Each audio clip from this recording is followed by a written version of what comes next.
बिस्मिल्लाहिर्रहमानिर्रहीम अस्सलाम वालेकुम। Welcome back to my channel easy cooking with अस्का। आज मैं आपसे बहुत ही मज़ेदार सी, बहुत ही यूनिक सी, चटपट बनने वाली स्नैक्स की रेसिपी शेयर करूंगी जो कि बनाना बहुत ज़्यादा आसान है। वीडियो को पूरा एंड तक देखें। अगर वीडियो पसंद आए तो वीडियो को लाइक करें, चैनल को सब्सक्राइब करें और शेयर करना मत भूलें।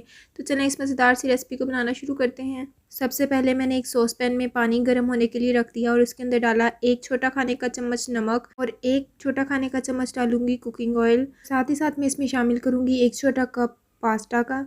मैं यहाँ पर स्लंटी पास्ता का इस्तेमाल कर रही हूँ। अच्छे से इसको बॉईल कर लेंगे। हमने इसको ज़्यादा बॉईल नहीं करना, इसको 70 to 75% बॉईल करना है। तो ये देखिए माशाल्लाह से पास्ता बॉईल हो रहा है। तो ये देखिए माशाल्लाह से हमारा पास्ता बॉईल हो चुका है। अब मैं इसको स्ट्रेन कर कर एक प्लेट के अंदर डाल दूंगी और इसको ठंडा होने के लिए छोड़ देंगे। और दूसरी साइड पर मैंने थोड़ा सा प्याज, शिमला मिर्च और टमाटर के इस तरह से क्यूब कट कर लिए। पास्ता अच्छे से ठंडा हो चुका है। शास्लिक स्टिक मैं लूँगी और उसके अंदर इस तरह से आपने एक ही डायरेक्शन में इसको डालते जाना है। इस तरह से आपने स्टिक को अच्छे से पास्ता के साथ फिल कर लेना है। तो ये देखें इसी तरह मैंने सारी स्टिक्स रेडी कर ली हैं। तो ये देखें माशाल्लाह से कितनी खूबसूरत सी हमारी पास्ता स्टिक्स बनकर रेडी हो चुकी हैं। इन पास्ता स्टिक को करेंगे साइड पर और यहाँ पर मैं एक लूँगी पिज़्ज़ा प्लेट। मैंने पिज़्ज़ा प्लेट को अच्छे से ऑयल की मदद से ग्रीस कर लिया, फिर उसके ऊपर बटर पेपर लगाया, फिर उसको ग्रीस कर लिया। अब इस तरह से एक स्टिक इसके ऊपर रखेंगे और अच्छे से इसके ऊपर सबसे पहले तो हम लगाएंगे पिज़्ज़ा सॉस। ये आपको आराम से किसी भी मार्केट से मिल जाएगा। अच्छे से पिज़्ज़ा सॉस इसकी दोनों साइड्स पर लगा देंगे। इस तरह से आपने दोनों साइड्स पर अच्छे से ब्रश की मदद से पिज़्ज़ा सॉस लगा देना है। तो ये देखिए मैंने एक स्टिक के ऊपर पिज़्ज़ा सॉस अच्छे से लगा दिया है। अब मैं बाकी स्टिक्स के ऊपर भी इसी तरह से पिज़्ज़ा सॉस लगाकर उसको इस ट्रे में रखते जाएंगे। सब स्टिक्स के ऊपर मैंने पिज़्ज़ा सॉस लगा दिया है। अब इसके ऊपर लगाएंगे मोज़रेला चीज़। इस तरह से आपने मोज़रेला चीज़ इसके ऊपर डाल देनी है।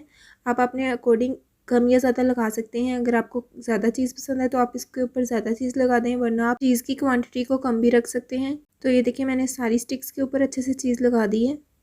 अब हम इसके ऊपर लगाएंगे वेजिटेबल्स जो मैंने चॉप करके रखी है। इस तरह से मैं इसको साइड्स पर लगा दूँगी सारी स्टिक्स के ऊपर। तो ये देखिए मैंने सारी स्टिक्स के ऊपर इस तरह से वेजिटेबल लगा दी हैं। अब मैं इसके ऊपर लगाऊंगी ओलिव्स। मैं यहाँ पर ब्लैक ओलिव्स का यूज़ कर रही हूँ। इस तरह से मैं 3-3 ओलिव्स के पीस एक एक स्टिक पर लगाते जाऊँगी। इस तरह से सारी स्टिक्स पर लगा लूँगी।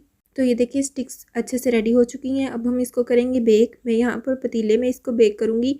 पतीले को मैंने 10 से 15 मिनट के लिए पहले से प्री हीट कर लिया है। अब मैं ये पास्ता स्टिक्स इसके अंदर रख दूँगी इस तरह से और इसको 10 से 15 मिनट के लिए लो टू मीडियम फ्लेम पर बेक होने के लिए रख देंगे। इसको अच्छे से कवर कर देंगे और इसके ऊपर मैं तवा यानी कि भारी चीज़ रख दूँगी। तो ये देखिए स्टिक्स को बेक होते हुए 10 से 15 मिनट हो चुके हैं। अब हम इसको चेक करते हैं। तो ये देखिए माशाल्लाह से हमारी पास्ता स्टिक्स अच्छे से बेक हो चुकी हैं। देखिए माशाल्लाह से कितना खूबसूरत सा इसका कलर आ चुका है। अब मैं इन स्टिक्स को अपनी प्लेट के अंदर निकाल लूँगी। ये देखिए माशाल्लाह से कितना खूबसूरत से, कितनी यम्मी सी, कितनी डिलीशियस सी हमारी चीज़ी स्टिक्स बनकर रेडी हो चुकी हैं। उम्मीद करती हूँ कि आपको हमारी आज की ये रेसिपी बहुत ज़्यादा पसंद आई होगी। अगर पसंद आए तो वीडियो को लाइक करें, चैनल को सब्सक्राइब करें और शेयर करना मत भूलें। इसी के साथ दें इजाज़त। अपना बहुत ज़्यादा ख्याल रखें, दुआओं में याद रखें। अल्लाह हाफिज़।